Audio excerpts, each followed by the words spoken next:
Hi everyone. So today is a follow-up of yesterday sharing. Yesterday was the comparison between the spiritual journey and the religious path. And today, as you can see, I would like to share what I believe are the two different paths of religion and to dive quickly into it. So we have what I call dogmatic religion, which mean that they are kind of close-minded that another truth is possible, and they believe that other religion are inferior. So they believe that they're the only way for salvation, the path of God, is their own religion. So it's a dogma, and their way of acting from past history is that they impose their faith on others. They are conquering land and spreading the religion, and usually to people who are not necessarily open-minded but have a weaker mind or more gullible, more innocent, and they accept that truth and change their belief, sometimes through force and sometimes through repetition and conditioning. It doesn't happen so much anymore. Now they're doing door to door, and usually there's no war. But at the same time, they're looking for those followers to grow their religion. And on the other hand, and so those one I would say it's more Muslim and Catholic. And on this end, we have non-dogmatic religion. And non-dogmatic religion is usually Hinduism or Buddhism. Those are the most famous one. And they accept other people's faith, meaning that they believe, they have a set of belief, but they are also okay for other religion to enter the temple and not be fully dedicated to the religion that is preached in those temples. Um, and also, it's usually a god or a deity that is targeted toward wisdom more than rules that we have to follow to enter kingdom of heaven. And it's more toward a lifestyle that is applicable in the now and connected with our higher self, and also community and others and nature. And compared to dogmatic religion, I would label it as something that we are praying and believing, but the stress that is put on the change that we have to do on a daily basis is not into action, it's just into belief, into faith, either Jesus, Mohammed, or whatever. And so they do have practice, but it's not daily practice. It's like going to the church once a week and reading the Bible and giving the dime to the church so they can invest. And it's true that in India, or people who follow Buddhism, there's different level of commitment as well. But it is more known that meditation is the way for personal salvation. I have family in Thailand and Laos who are claiming themselves to be Buddhists, but they do not have daily practice. So they're closer to what I believe the practice of Catholicism is for the majority, meaning that there's few holiday, yearly celebration, and they are gathering in families and burning fake monies and stuff like that. and and back in the old days, this type of Buddhism, so there's Mahayana, Vajrayana, and Mahayana, Hinayana, and Vajrayana. And the first turning of the wheel, Mahayana, which is practiced in most of the country in Southeast Asia, is back in that day, they would give to the temple around 5 years old the first child, the first son, and that son would be responsible for the salvation of the whole family. So the family could go to school, go work, and do their thing, and the first son would go to the monastery and become a monk, and it would kind of be a sacrifice for creating to clean the karma of the whole family. Now these days the practice is still done, but usually they don't send the kids at 5 years old. It's usually when they turn just adult, around 18, 20, and most of the time they just go for a month. So they're shaving their head, and but there's no lifetime sacrifice of one child. And so what I wanted to express with this draft, this drawing, is dogmatic religion with their book, either the Bible, the Quran.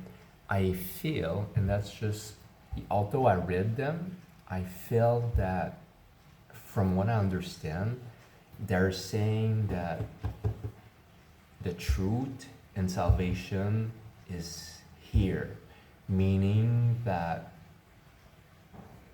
God is something outside of us. Truth is something outside of us. And Buddhism and Hinduism, they say truth is over there. We're just, like I show here, and also Eckhart Tolle expressed this metaphor, is just a sign to direct us in the right direction.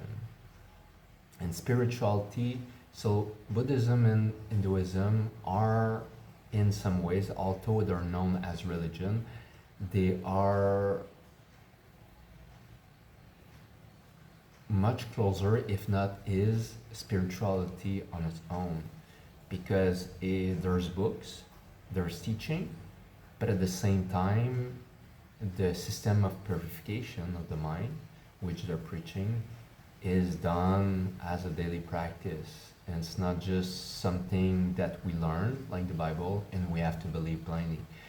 The journey is about understanding, feeling, experiencing truth, and not just believing it blindly.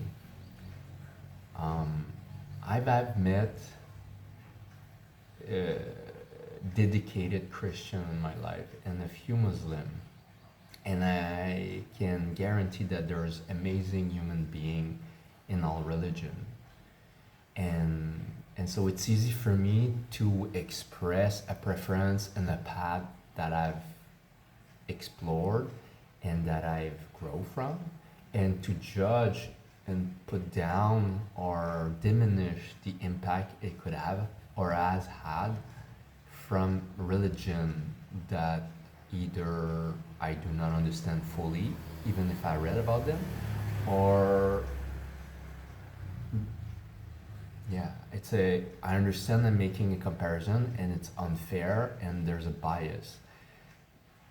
But at the same time, by talking to my Christian friend, or I feel that my perception is accurate in the sense that there is a belief that what they believe is the holy truth and everything else is garbage or it's not valid. And so there's a hierarchy compared to a set of belief like the Oriental path, where they believe there's many paths. So this is a mountain, and they believe that there's different access possible, and Buddhism or Hinduism is just one of those paths. And the main difference is really about Buddhism and Hinduism and spirituality is about showing that the teaching is only halfway or is only in the middle way, and it's a direction from going from mainstream and the stem purification and then directing you toward higher realization, because it is known that at this level there's no teaching possible. So the pathway is about purification and deconditioning, and I feel from my biased perspective, that dogmatic religion is changing conditioning. You have a set of belief, we're going to remove it. Either you're coming from the Amazon or you're coming from the Philippines or whatever each country. You had a set of belief, it's not good. We're going to make you stop believing this old set of belief, and we're going to introduce a new set of beliefs. So it's reconditioning. And we say the truth is in this book. The truth is here. The truth is in the word of the priest, and then God is something else. Heaven is something else. You don't have access now. In the Eastern philosophy, hell and heaven is here now, depending on the state of our current consciousness. That we see everything negative is because of our state of consciousness. That we see everything positive is a state of consciousness. And the state of consciousness is based on the conditioning, the amount of conditioning that we have in our mind. For me, happiness is defined by the distance that exists between what I have and what I want. And so if there's a big distance coming from a lot of conditioning, then I'm unhappy. Meaning that, like, when we grow young, we're instinctively just trying to exist, to survive. Feeding, shelter, and if we're cold, clothes, etc. But as we are growing into the society, we're receiving information, and it doesn't take long for a normal Western kid to want video games, to want junk food, to want whatever we're brainwashed with. And then we are starting, instead of being okay with what we have, like people who are living in poor country were able to play with stick and stone and just be happy in family, even if they live under a tin shed. We start wanting more and more. And the stuff that we're becoming aware from conditioning, either from real people or from media, creates desire and wanting that we do not have. And they are successful people who are able to want things, work hard and get them, but it's not sustainable. Eventually, we're happy for a couple days, couple weeks, and then we want something more, because this is just feeding our ego. And so we believe, coming from mainstream society, that happiness is just to race toward what we want, either money, fame, stuff, marriage, etc., children. And there's nothing wrong if we really feel that's what we want. But if it's a continuous race and we're not able to feel fulfilled when we get there, it means it was just a void that we're trying to fill up. And when we fill up that void, we put sand into like a black hole, and then it doesn't fill up or we're not satisfied. And so I have to keep the mic, but what we have is here and what we want is here. Like when we're small, when we're little, it's really close, if not it's together. And then as we grow older, we want more stuff than what we have. And then the successful people who are able to achieve is like, I want, I don't know, my first car. And then eventually you're happy, and eventually you want a new car. And then eventually you want a bigger car, a nicer car. And it's the same thing. I want to work for Google, for a famous company.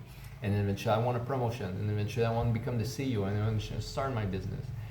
And it's beautiful because we're learning, we're growing, and we're expanding. But it's the growth of the ego instead of the growth of the soul. And so it's not rare to see people in midlife crisis realizing that they've been racing towards something that never felt right for themselves, and they think that the next thing will satisfy them until they realize they've been turning in circle.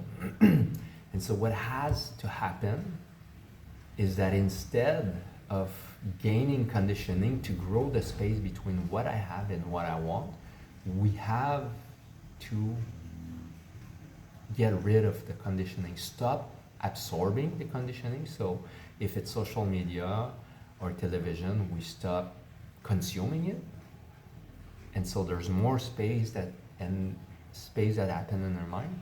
And if it's from people that we love and they're just telling us, like, imagine your parents. I grew up in an Asian family. They say you should be a doctor, you should be do that, you should earn money to buy a house, etc. And you feel it's toxic. Dissociating or moving yourself out of a circle that you feel doesn't resonate with who you want to become, then naturally, by diminishing or eradicating the conditioning, what we want will come closer to what we have. And that's why most of the people we see, witness, that are happy, content, and grateful is usually not the people who have everything, but the people who appears to have nothing. It's because they're content with what they have, because they don't want more than what they currently have.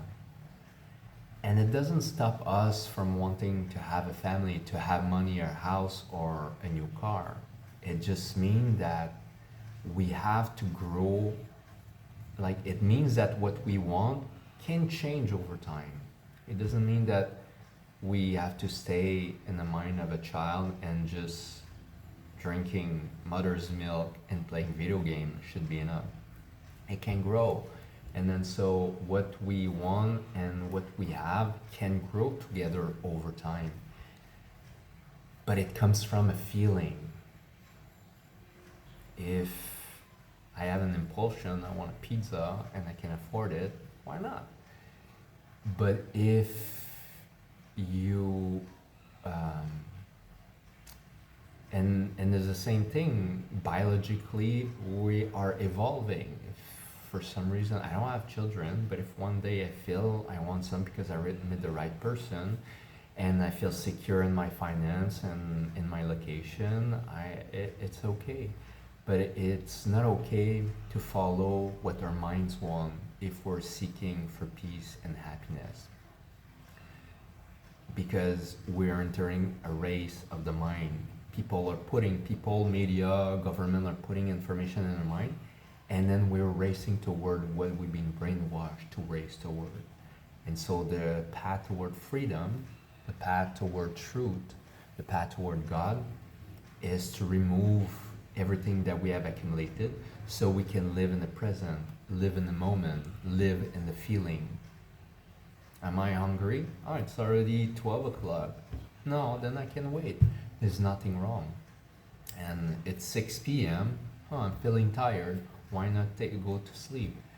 And so it's really about living in the present. And we can try to find a reason. Maybe I'm sick, maybe I'm weak, maybe I'm tired, maybe I'm this and that. Or we can just allow it to be if we are convinced that it doesn't hide something worse that needs attention. So when we, in my own opinion, because I'm biased, dogma is like, religion is not as strong as it used to be like 70 years ago.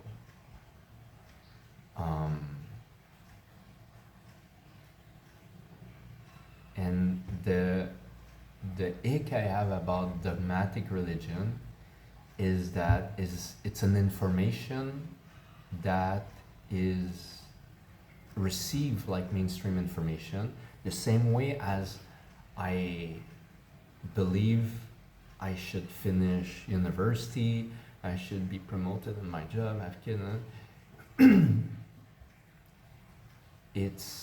It's kind of spiritual brainwashing and giving orders. You have to do this, you have to do that, you have to give money to the church, and then you will get that. you will get salvation. You will, I don't know what's the religion about, but it's not based on the moment. It's based on something that is not now. And that's why for me it feels not attuned to what feels right. It doesn't feel right because it's not that I don't want to trust Jesus or Catholic God. Is that I have to trust the intermediate that are reading, interpreting the book that has been written by not the original order, but by people who were potentially not. The Bible and most of dogmatic religion were writing in the shape of a politic book with an intention that was not salvation. And that's been my journey. But at the same time, I believe I've witnessed a lot of people that are following those teaching dogmatic religion and are beautiful in the way they live. They are maybe some more peaceful than me, and they're creating magic and good stuff around themselves.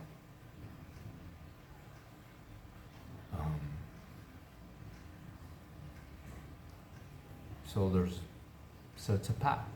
It's a path. But at the same time, because we're so different, I feel it's a shame to reject or be against other people that are choosing a different path for themselves. The conditioning of Asian family, or standard Asian family, at least for the immigrants, is that your kids has to be a doctor, a lawyer, or something that's socially prized. And so this is the narrowness of social conditioning.